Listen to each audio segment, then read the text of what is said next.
of skill out there. You have guys that were just drafted last week, guys that have actually a couple of NHL games under their belt.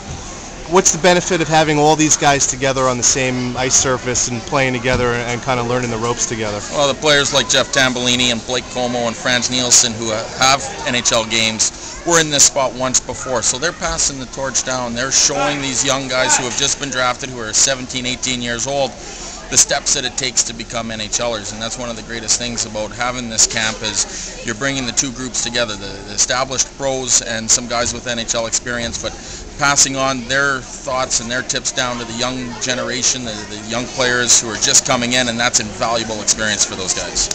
Now, it's hard not to evaluate all the time, so what are you looking for? Any certain things? Are you looking for guys with pep and jump out there? Are you looking to see how they carry themselves on the ice? You're just looking to get a general overview of the player. It's very difficult in a situation like this. It's summer hockey still.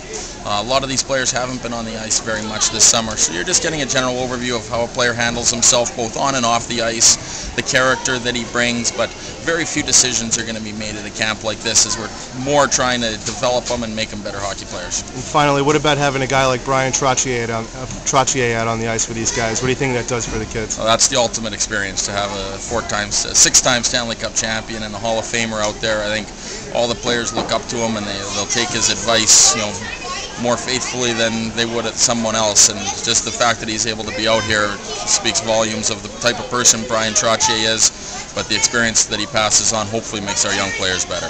All right, thanks a lot, Ryan. No problem.